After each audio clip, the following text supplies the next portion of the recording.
Have you ever looked at your life and felt like you were running but not arriving? You wake up early, you work all day, you go to bed exhausted, but when you close your eyes, you feel empty. You tell yourself, if I just work harder, things will change. So you push more, try more, give more. Yet the more you give, the less you feel alive. You are not lazy. You are not broken.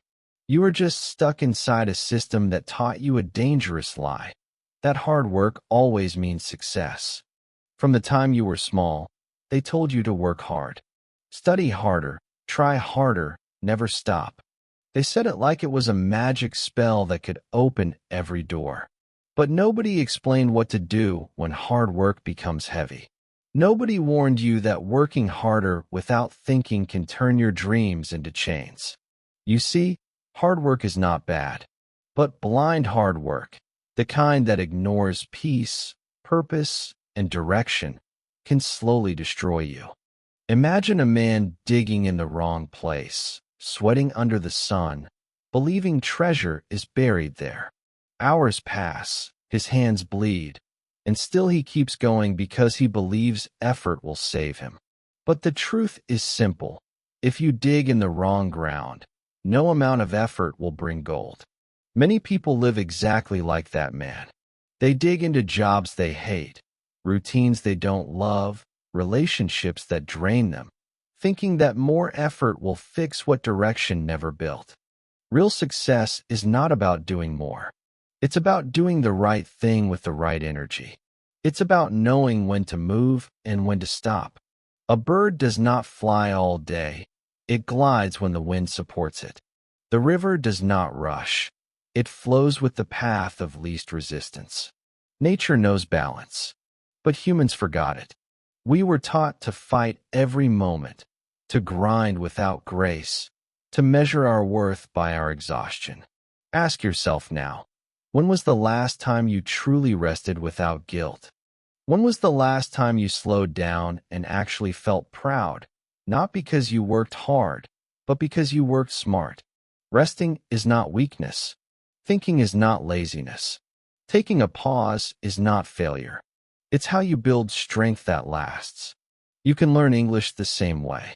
You don't need 10 hours of study and endless grammar books. You need 1 hour of focus, of joy, of connection.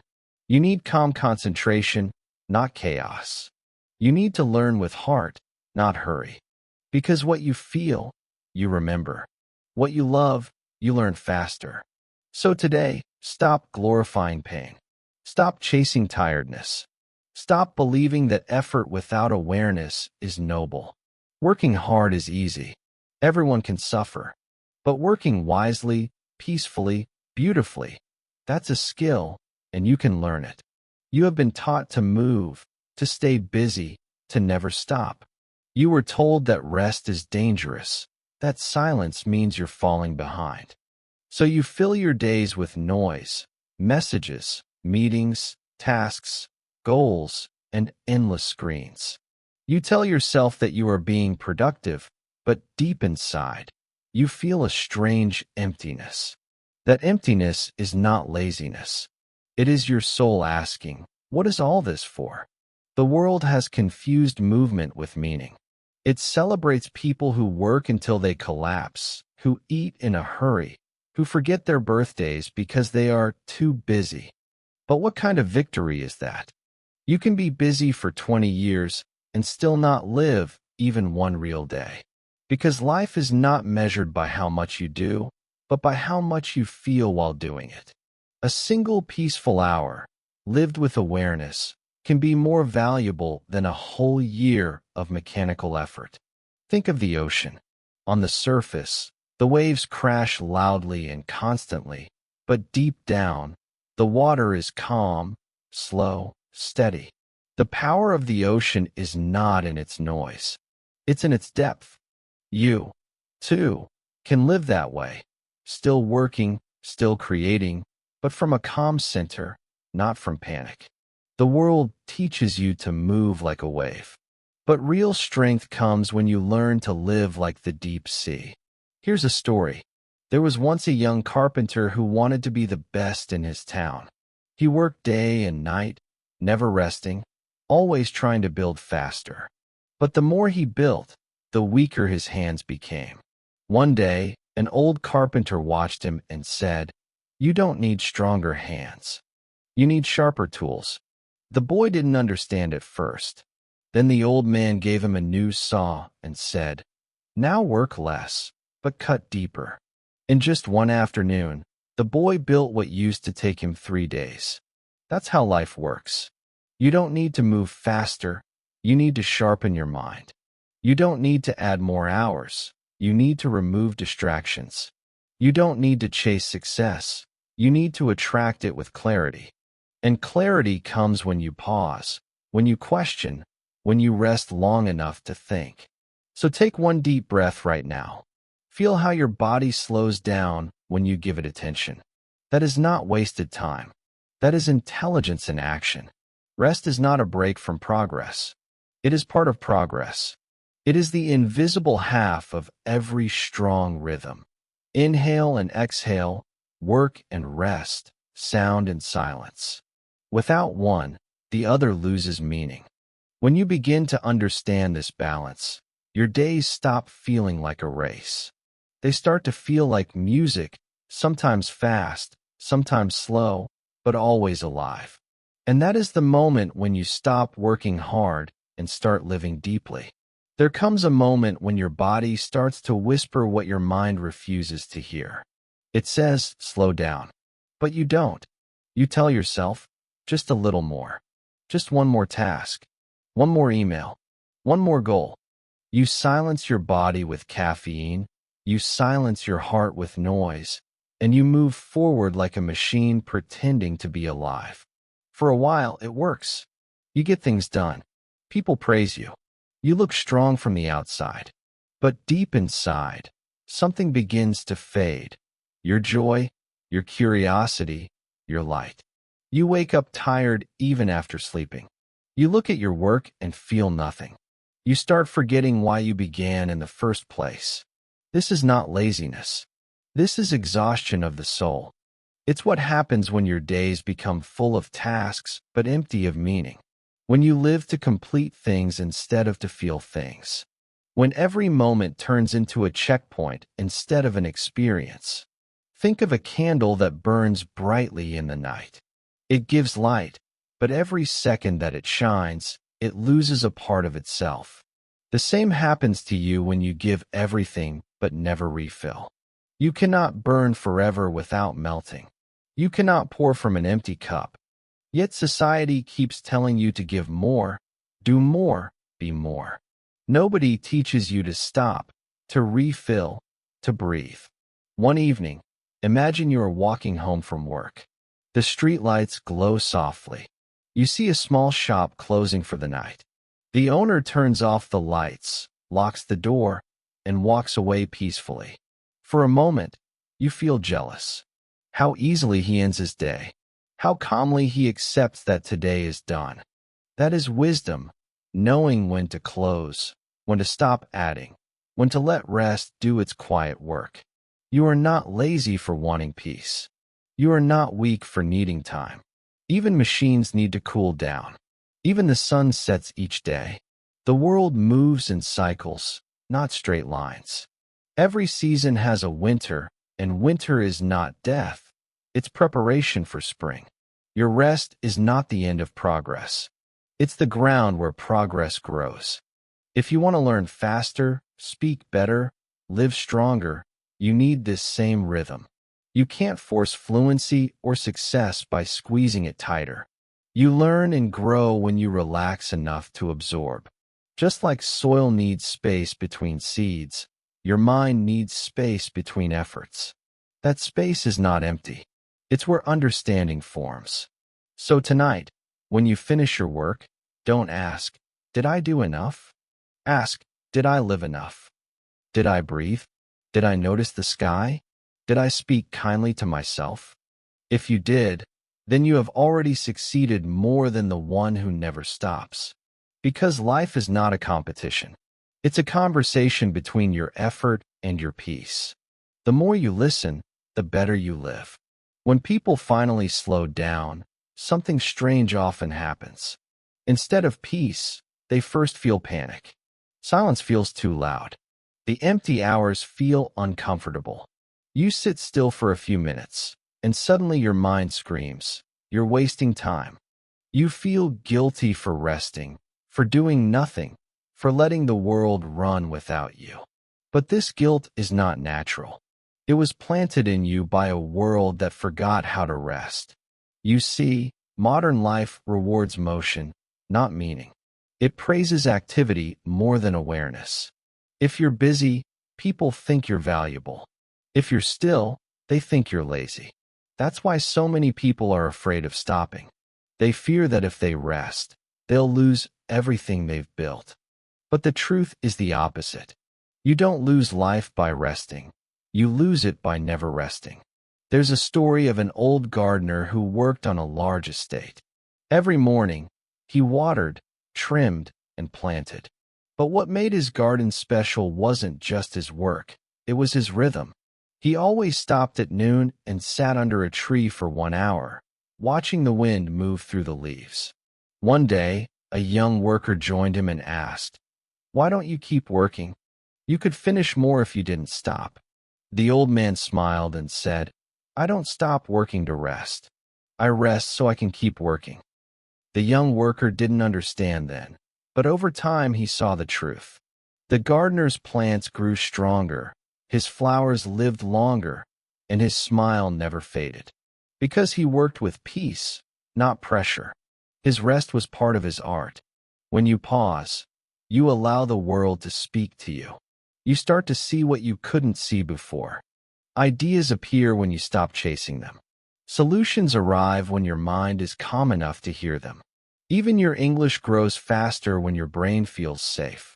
Fluency doesn't come from tension, it comes from comfort. The calmer you are, the more your mind opens. But fear tells you that stopping is dangerous.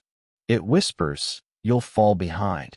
It shows you other people running, posting, succeeding, and it fills you with anxiety. You start comparing, competing, pushing again. That's how the cycle begins, a race without a finish line. And the more you run, the farther you get from yourself. Try this small act of courage. One evening, turn everything off, your phone, your thoughts, your plans. Sit in silence for 10 minutes. Notice how uncomfortable it feels at first, then softer, then lighter. That moment is your mind healing. That's you taking your power back from fear. Stillness is not the absence of life. It's where life gathers strength. The tree doesn't grow during the storm. It grows quietly after the rain. You don't have to fight every second. You just have to stop long enough to feel your roots again. And when you do, you'll realize something beautiful. The world doesn't fall apart when you rest. It keeps spinning, and when you return, you move with it more gracefully, more clearly, more alive. When you finally slow down, after the noise fades and the screens go dark, another sound begins to appear. It's quiet, gentle, almost forgotten, your inner voice. You may have ignored it for years while chasing deadlines and dreams, but it has been waiting, whispering softly through all the chaos, trying to remind you of who you are and what truly matters. This voice doesn't speak in schedules or goals. It speaks in feelings. It says, "I miss peace."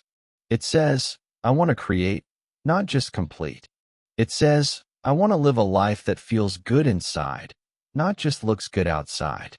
But because the world rewards noise, most people stop hearing that voice. They turn up the volume of everything else: music, work, ambition, conversations, anything to drown out the truth inside them.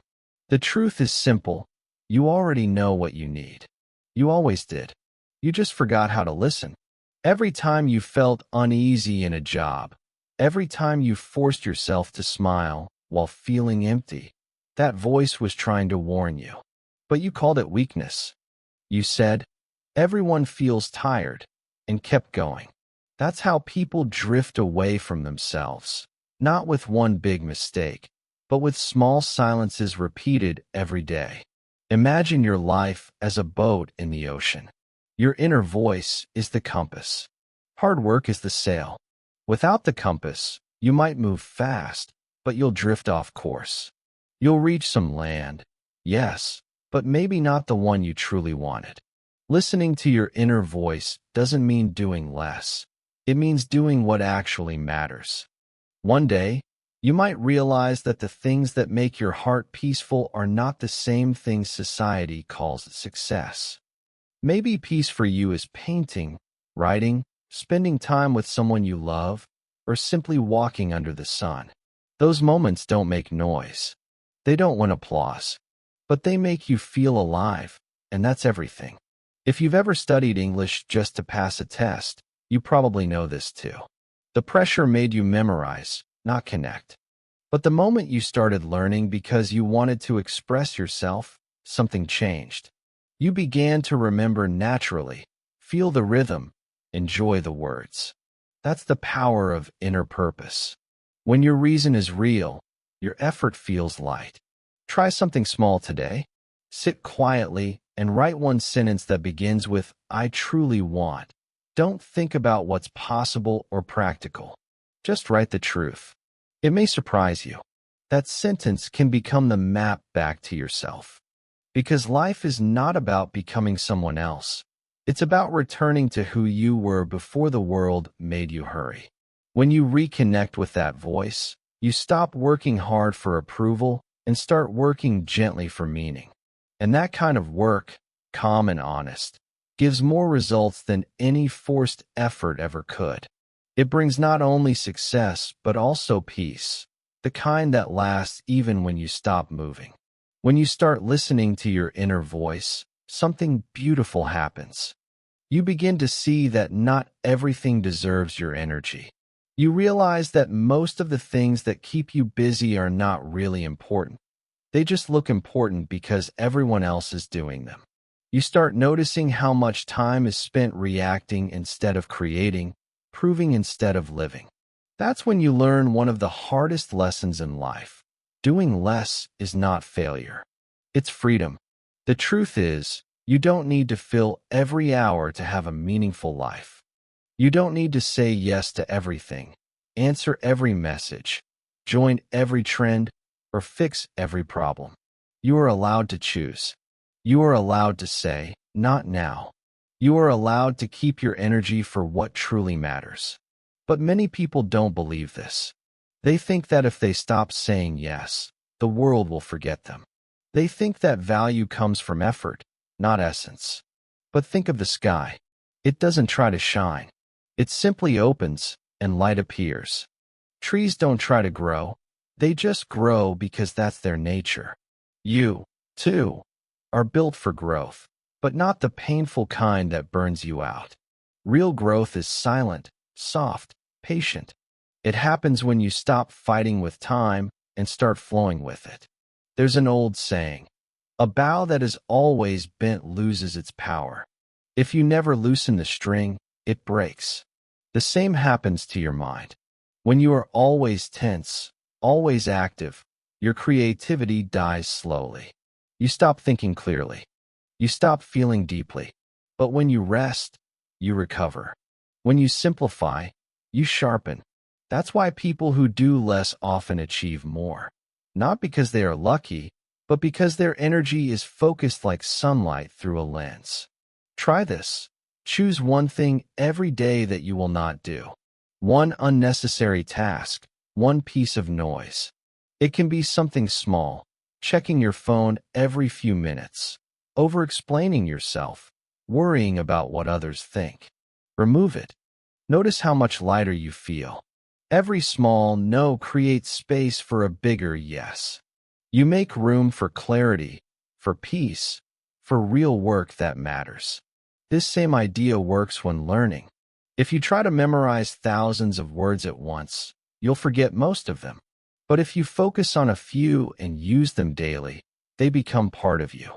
Simplicity gives memory power. Depth gives meaning. The mind loves focus. It grows in stillness, not in chaos. So, do less, but with more love. Speak slower. Move slower. Eat slower. Think slower. The slower you go, the more you notice. And noticing is the beginning of wisdom.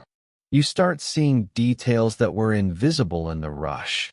The sound of rain, the warmth of light, the softness of a friend's voice. Those small things remind you why life is worth living. Doing less is not giving up. It is waking up. It's remembering that you are not a machine made for output, but a soul made for experience. When you do less, you create space, and that space is where your real strength begins to grow. At first, slowing down feels strange. Your hands still want to reach for the phone. Your mind still wants to check the clock. Your heart still wants to hurry. You've lived fast for so long that peace feels unnatural. But slowly, your body begins to remember a forgotten rhythm. The rhythm of breathing, of noticing, of simply being. You begin to see how much of life you've been rushing through. You notice that the sunrise doesn't happen fast. It takes its time to color the sky. Flowers don't open all at once. They bloom petal by petal. Even the heartbeat of the earth moves in slow cycles. Tides, seasons, dawns, and dusks. Nothing in nature hurries, yet everything gets done. But humans have created a world that moves faster than the soul can follow. We scroll, swipe, and switch without ever finishing a single thought.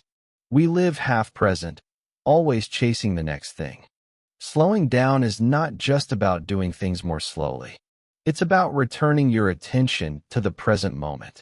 When you walk, actually walk. Feel the ground under your feet. When you eat, actually eat. Taste every bite. When you talk, truly listen.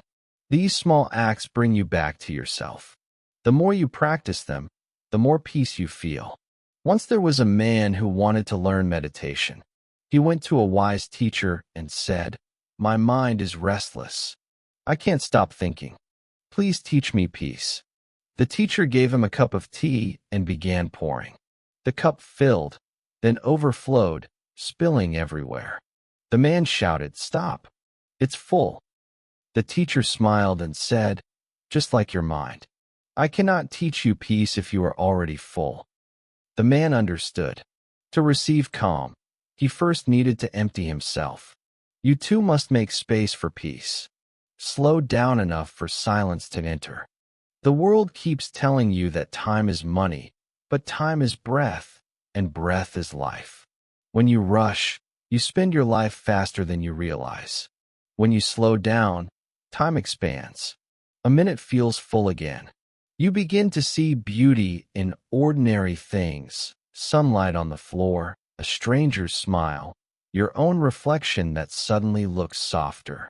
Even in learning, speed kills understanding. When you study English too fast, you chase words but miss their emotion. But when you slow down, you begin to feel them. You start to sense rhythm, tone, energy. Language becomes alive inside you, not just in your head, but in your heart.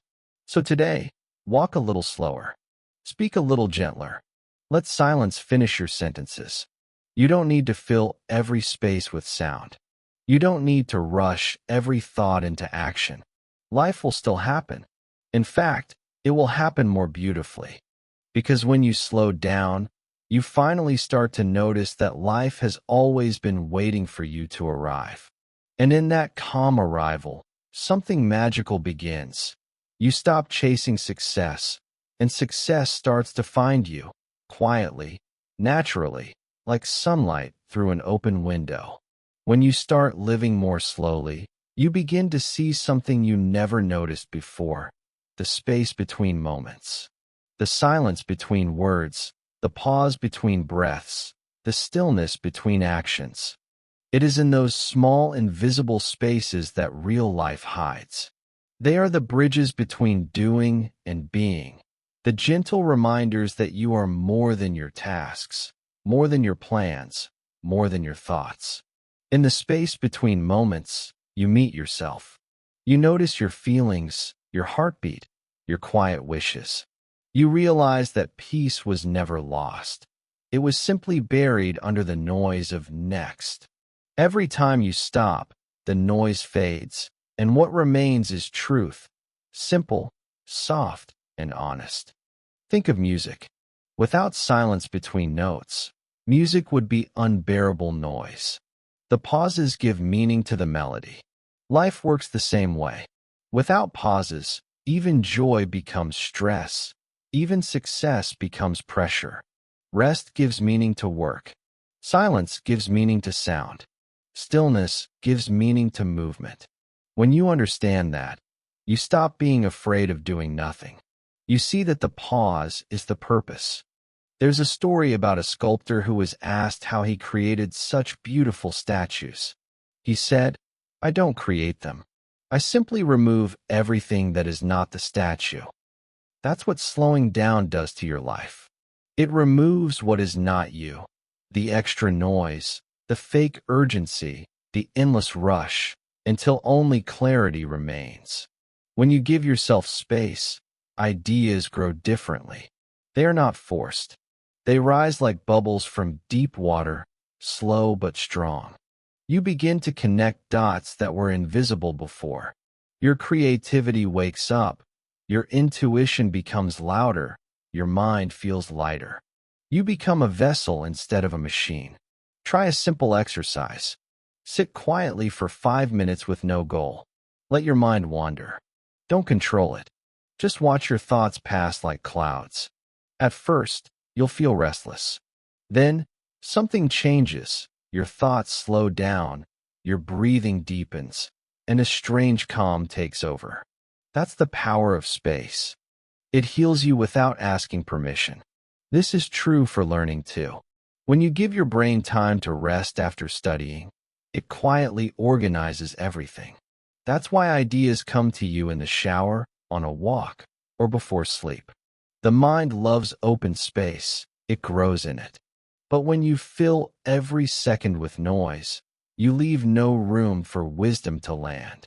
The space between moments is where you reconnect with meaning. It's where you remember gratitude for being alive, for having a body, for being able to learn, speak, love, and start again. When you notice that space, life stops being a race and becomes a rhythm, a dance between effort and ease, sound and silence, doing and being. And slowly, you understand that peace was never somewhere far away. It was always here, waiting in the space between one heartbeat and the next. When you start noticing the space between moments, you begin to see another truth that most people miss: the quiet beauty of enough. For most of your life, you were taught to chase more. More work, more money, more recognition, more speed, more everything. But more never ends. It's like drinking salty water. The more you drink, the thirstier you become. The word enough disappeared from modern language, replaced by next. Yet peace lives inside that single forgotten word. Enough doesn't mean giving up. It means finally arriving. It's the moment when you look around and realize, what I have right now is already a small miracle. You have air to breathe, food to eat, a mind that thinks, a heart that feels. You are already rich in ways that can't be measured. But because the world tells you to want more, you forget to see it. You scroll through endless images of other people's lives and silently compare. Without noticing, you start running again, chasing what you don't need, losing what you already have. Think of a cup. It can only hold so much water. Pour too much, and it spills over. The same happens to your life. When you keep adding new goals, new noise, new pressure, your peace spills out. The art of living wisely is knowing when to stop pouring. There's a story about a fisherman who sat quietly beside the sea, watching the sunrise. A rich businessman walked by and asked, "Why aren't you fishing more? You could earn more money, buy more boats, build a company." The fisherman smiled and said, "And what would I do then?" The businessman replied. Then you could rest and enjoy life. The fisherman looked at the horizon and said, That's what I'm doing now. We laugh at that story, but deep inside we know it's true. We keep waiting for peace, promising ourselves, once I reach this goal, then I'll rest. But peace never arrives later. It begins when you decide you already have enough. That decision doesn't make you lazy. It makes you free. Because when more stops controlling you, you finally start choosing what truly matters.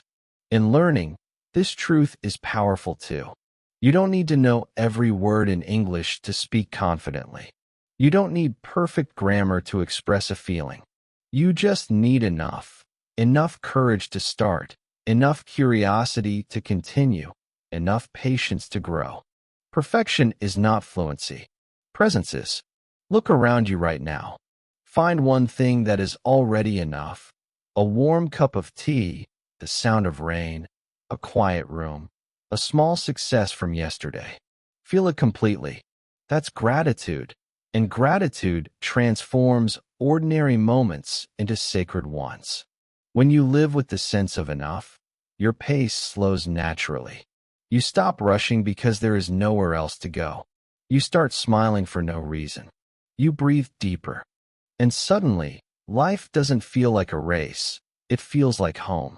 When you begin to feel that sense of enough, you start to notice another layer of truth underneath it: balance.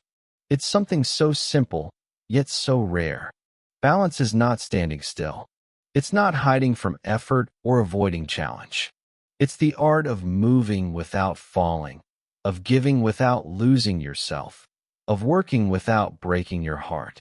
It's the gentle rhythm between energy and rest, noise and silence, giving and receiving.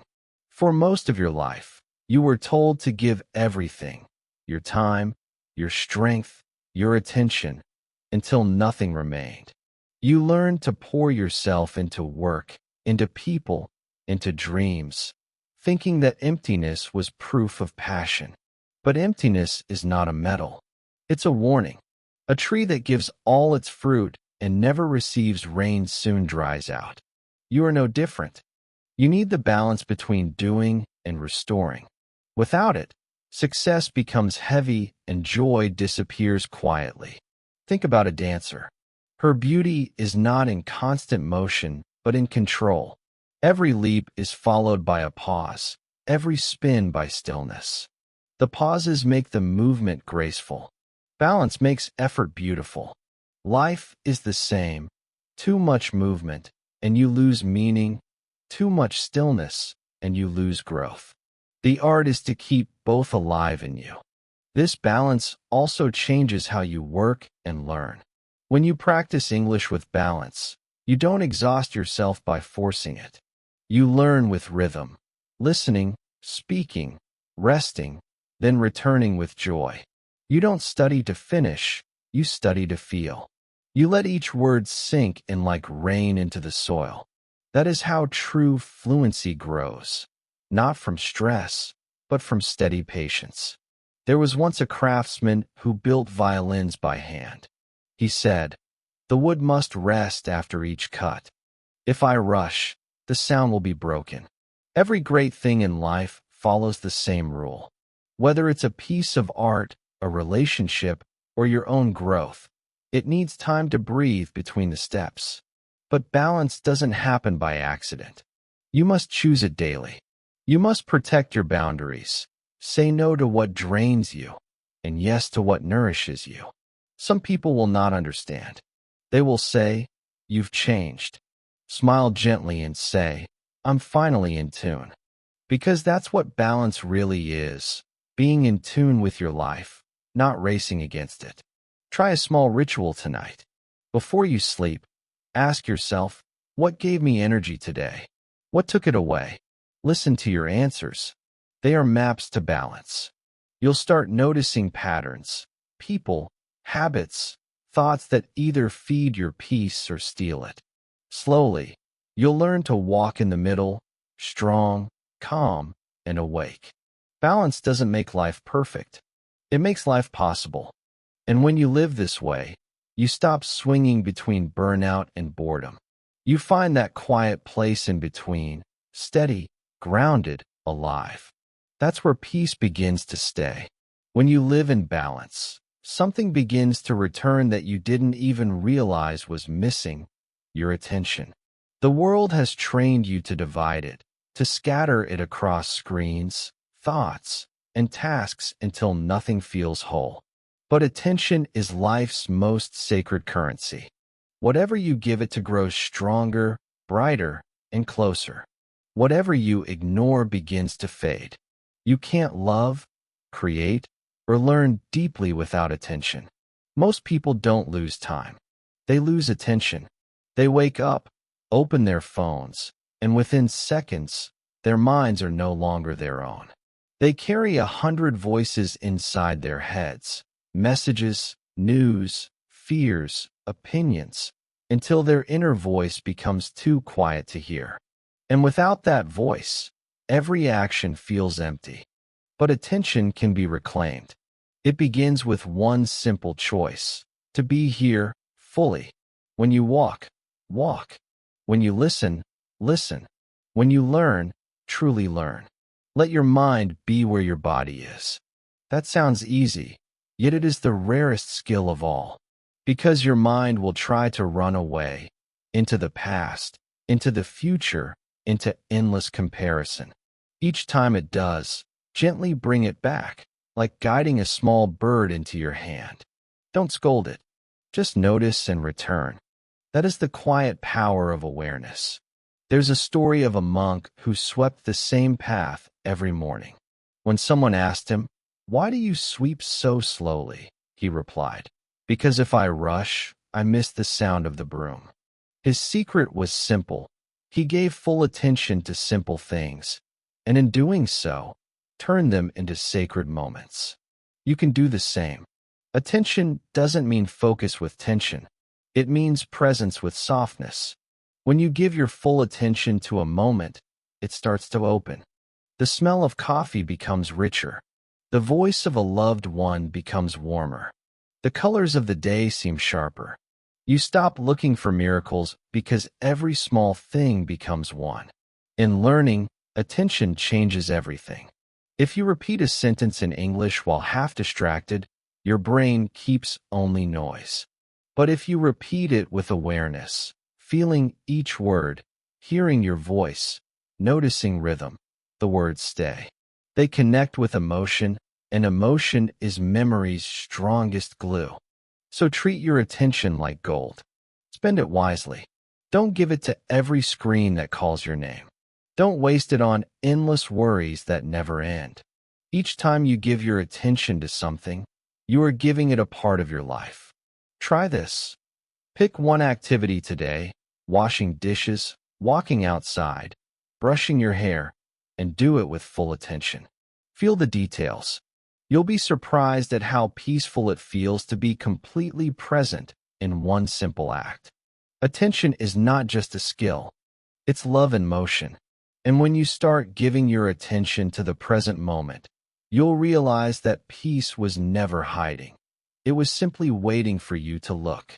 As your attention grows stronger, you begin to feel something new inside, a quiet trust. It's not loud or proud.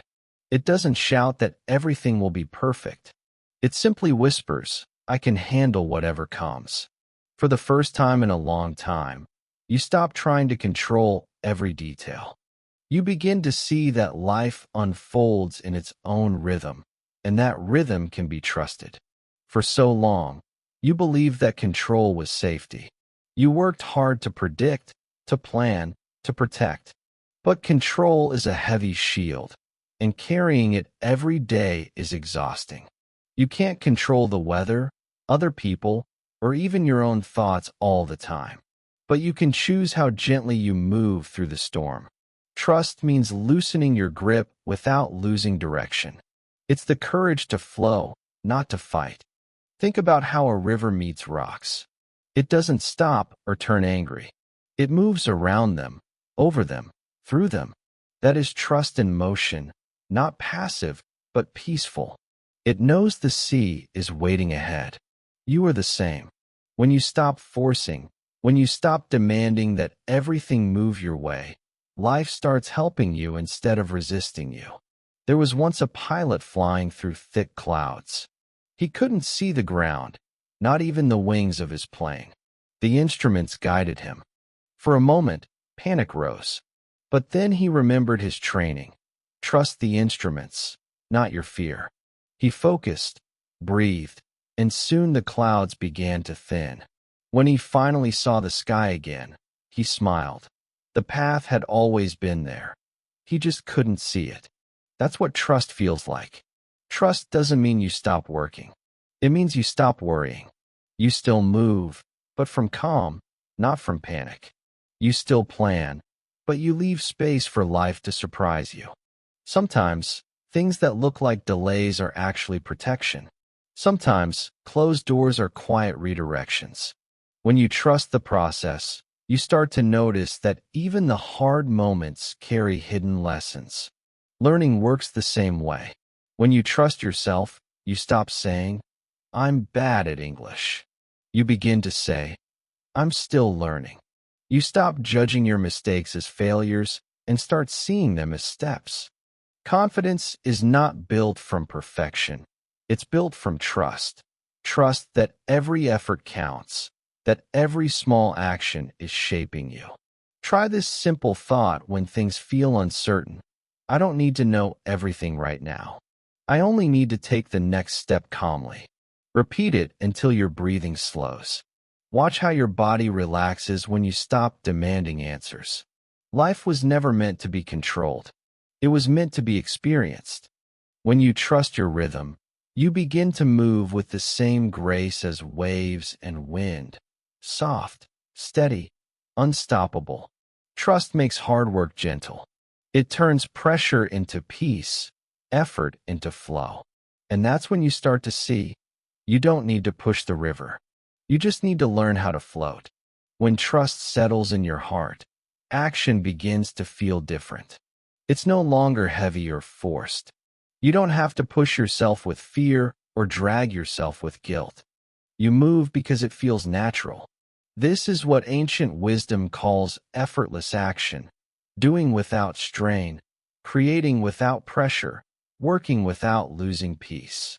It doesn't mean doing nothing. It means doing things from alignment instead of anxiety. You've already felt it before. Think of a time when you were deeply focused yet calm, maybe while drawing, walking, cooking, or learning something new. You weren't counting minutes or worrying about results. You were just there. The world disappeared, and what remained was pure flow. That state is not rare. It's your natural rhythm when the noise of overthinking fades away. In that state, the mind and body work together. Every movement feels right. Ideas come easily. Time stretches and softens. You don't need motivation because you are already connected to the meaning behind what you do. This is the opposite of forced hard work. It's clear, quiet power. It's when you stop fighting life and start dancing with it. Imagine a painter. If he paints only for money or approval, each stroke feels heavy.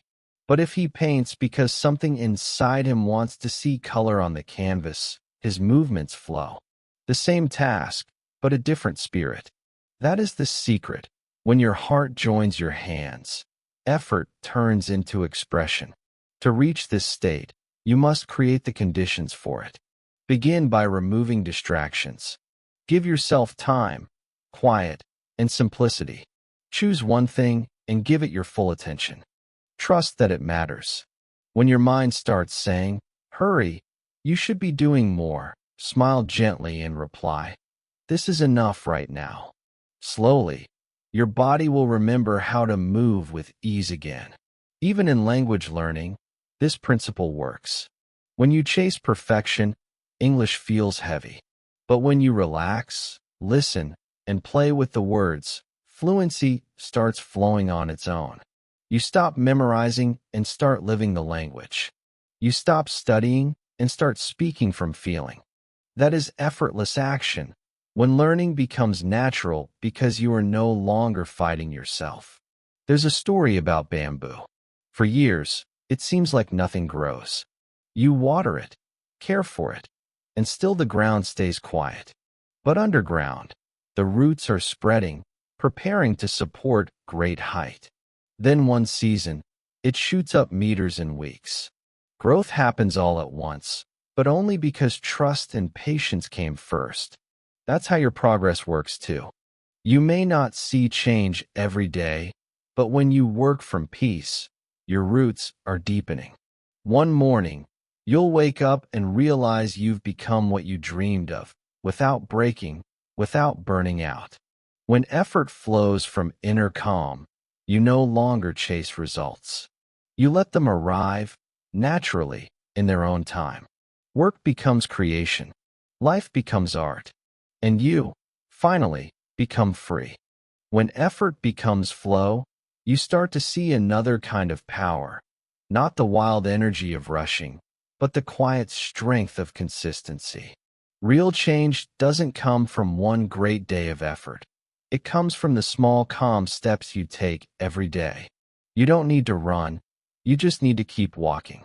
You don't need to burn with fire. You need to glow with patience. For years you believed that only intensity created success. You thought you needed to push, to stay busy, to prove your worth with exhaustion. But true mastery is built in silence, in repetition, in steady rhythm. The mountain is not climbed in one leap. It's climbed by thousands of simple steps. Each one seems small, but together they shape destiny. Consistency is a promise you make to yourself. It's saying, I will show up, even if no one is watching. I will grow, even if it's slow. It's not glamorous. It's not loud. But it's how everything beautiful in life is created. Flowers bloom because they keep reaching for sunlight every day. Rivers carve valleys because they keep flowing patiently over time. Consistency is gentle power, soft but unstoppable. There was once a man who wanted to learn to play the piano. For the first week, he practiced 6 hours a day. By the third week, he was tired and stopped. A woman in the same town practiced only 20 minutes daily, every morning before work. Years later, she played beautifully, while the man barely remembered a note. The difference wasn't talent. It was rhythm. It was consistency, not chaos. This truth applies to everything: your health, your work, your peace, even your English. Studying 10 minutes every day will take you farther than studying 10 hours once a month. Because learning, like life, is built on patterns. The brain loves repetition. The heart loves routine. The soul loves stability. When you move at a steady pace, your mind feels safe, and growth becomes natural. Try this gentle practice. Instead of making huge promises, make small ones you can keep. Write one English sentence every morning.